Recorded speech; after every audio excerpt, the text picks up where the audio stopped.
நீலகிரி தொகுதி பாஜக வேட்பாளர் எல் முருகனை ஆதரித்து திருப்பூர் மாவட்டம் அவிநாசியில் பெண்கள் பங்கேற்கும் சிறப்பு கலந்தாய்வு ஆலோசனைக் கூட்டத்தில் மத்திய நிதியமைச்சர் நிர்மலா சீதாராமன் கலந்துரையாடி வருகிறார்.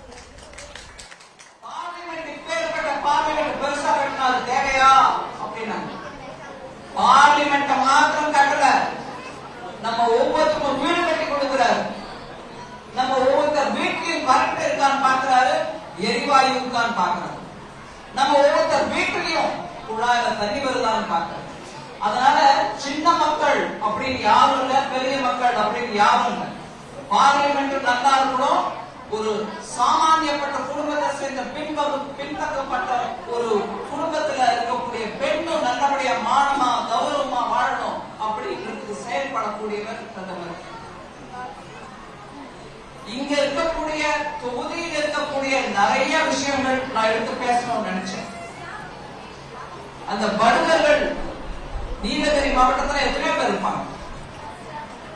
திராவிட முன்னேற்ற கழகத்துடைய மாவட்ட செயலாளருக்கும் அங்கே இருக்கக்கூடிய எம்எல்ஏக்குமே ஒத்து போக மாட்டேங்குது. அதுல அந்த எம்எல்ஏ படுகர்களை சேர்ந்தவர், ஆனாலும் அவருக்கு அந்த மதிப்பு இல்லை. பக்கத்துல கூட உட்கார வைக்கிறது இல்லை. ஆனா பிரதமர் மோடி அப்படி இல்ல. பொங்கல் விழா கொண்டாடுறதுக்கு டாக்டர் முருகன் அவருடைய வீட்டுக்கு டெல்லியில குழுவா இருக்கும் போது கூட வீட்டுல போய் அவரோட பொங்கல் கொண்டாங்க. இங்க பின்தங்கிய வகுப்பை சேர்ந்தவர்னு அவருக்கு பக்கத்துல இருக்கிற சீட்டை காலி பண்ண வச்சுட்டு தன்னுடைய பிள்ளை, தன்னுடைய வாரிசு அமைச்சரை உட்கார வச்சுக்கிட்டாரே தவிர முதலமைச்சர் பின்தங்கிய வகுப்பினரை சேர்ந்தவர் நீலகிரி மாவட்டத்தில் வரக்கூடிய எம்பின்னு அவர் உட்கார வைக்கிறார். மோடி ஐயா டாக்டர் முருகனோட வீட்டுல பொங்கல் கொண்டாடினார். இதெல்லாம் நம்ம ஞாபகம் வச்சுக்கணும். பின்தங்கியோர மனசுல வச்சுக்கிட்டு தான் நிறைய திட்டங்கள் எடுத்து வராரு பிரதமர் மோடி. அதே மாதிரி இது பெண்களுக்காக ஏற்பாடு செய்யப்பட்ட குழு மீட்டு. இந்த ஒரு சந்திப்புல நான் உங்களுக்கு சொல்ல விரும்புறது என்னன்னா, பெண்களை நடுமையமா வச்சுக்கிட்டு திட்டம் போடுறாருன்றது இல்லைங்க. பெண்ணை முன்காட்டி முன் நிறுத்தி திட்டங்களை வகுக்கிறார் மோடி. அதனாலதான் நீங்க பாக்குறீங்க செல்ஃப் ஹெல்ப் குரூப், சுய உதவி குழுல பெண்களை தேர்ந்தெடுத்து ட்ரோன் ட்ரைனிங் அவங்களுக்கு கொடுக்கறாங்க. ஏன் கொடுக்கறாங்க? கிராமத்துல ஒரு நிலத்து மேல உரம் தெளிக்க வேண்டும் அப்படின்னா இன்னைக்கு ஒரு பெரிய பாத்திரத்தை கையில வச்சுட்டு தெளிச்சுட்டு போயிட்டு இருப்பாங்க.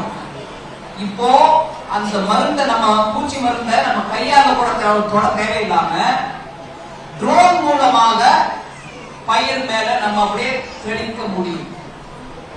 அந்த தெளிக்கிறத கூட ட்ரோன் மூலமாக தெளிக்கும் போது சரிசமமா எல்லா கிராப் வேல்யூ சரியா அது தெளிக்க முடியும்.